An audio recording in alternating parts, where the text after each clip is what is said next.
Hujambo na karibu kwa mara nyingine tena mtazamaji wa The World News. Katika kipindi hiki cha ulimwengu wa siasa, mimi ni Adam Hussein. China imeondoa uwekezaji wake wote nchini Israel, hasa katika maeneo yanayokaliwa kwa mabavu na Israel. Mfuko wa uwekezaji wa China umefichua kuwa serikali ya Beijing imepiga marufuku kuwekeza katika ardhi zinazokaliwa kwa mabavu na Israel kutokana na uchokozi wa kikatili wa utawala huo dhidi ya ukanda wa Gaza uliozingirwa. Habari hizo ziliibuka katika vyombo vya habari vya Israel huku kukiwa na kesi inayowasilishwa na wanachama wa kibbutz Hanita dhidi ya mfuko wa Ballet Vision unaodhibitiwa na China ambao unamiliki 80% ya hisa katika Hanita Lenses, kiwanda cha kutengeneza lenzi za ndani ya macho kilichopo kaskazini mwa ardhi inayokaliwa kwa mabavu karibu na mpaka wa Lebanon.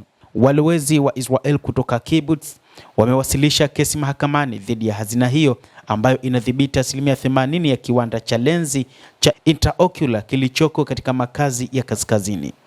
Kesi iliyowasilishwa katika mahakama ya wilaya ya Tel Aviv inaonyesha kuwa kibbutz inatafuta takribani dola milioni 11 ikishutuma mfuko huo kwa kushindwa kutumia chaguo za kununua hisa zilizosalia kama ilivyoainishwa katika makubaliano ya awali.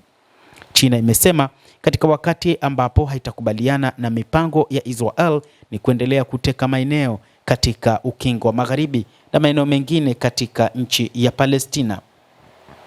Kulingana na barua ya majibu kutoka kwa Ballet iliyoambatanishwa na kesi hiyo, serikali ya China imeainisha ardhi zinazokaliwa na Israel kama eneo hatarishi au taa nyekundu kutokana na hali inayoendelea katika eneo la Asia Magharibi, hasa tangu Oktoba 7 mwaka 2023. Tangu kuzuka kwa mapigano, serikali ya China imeiweka Israel kama eneo hatarishi na kupiga marufuku uwekezaji mpya wa China katika ardhi zinazokaliwa na Israel, ilisema barua hiyo.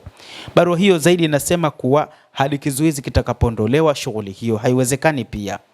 Mradi kizuizi hiki kinaendelea kuwepo, hakuna uwezo wa kiutendaji wa kutekeleza chaguo, iliongeza barua hiyo.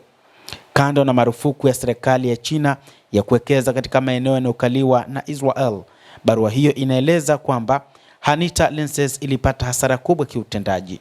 Liu Yongxiao, mkurugenzi wa Ballet Vision na mkurugenzi mtendaji wa kiwanda cha kutengeneza lens, awali alisema kuwa Hanita Lenses ilipata hasara ya karibu dola milioni 15 katika kipindi cha miaka mitatu pamoja na deni la dola milioni 4. Hii ilisababisha shida kubwa ya kifedha. Yu Xiao alisema alikuwa mkurugenzi mtendaji mnamo Machi mwaka uliopita ili kujaribu kuzuia kuanguka kabisa, na akaongeza kuwa kampuni hiyo sasa inaweza kuvunjika hata mnamo mwaka huu wa 2026 na kwamba mipango ya uwekezaji katika ardhi ya Israel, katika nchi ya Israel, hasa katika ardhi zinazokaliwa kwa mabavu, halitowezekana tena. Mtazamaji wa The World News, hayo ndio tuliokuwa nayo, na bila shaka nawe pia una nafasi ya kulike, una nafasi ya kucomment, kadhalika kusubscribe channel yetu hii ili upate habari hizi kwa mapana kupitia hapa The World News. Naitwa Adam Hussein, endelea kuwa nasi wakati wote, endelea kutufuatilia uyajue mengi yanayojiri katika ulimwengu kupitia The World News.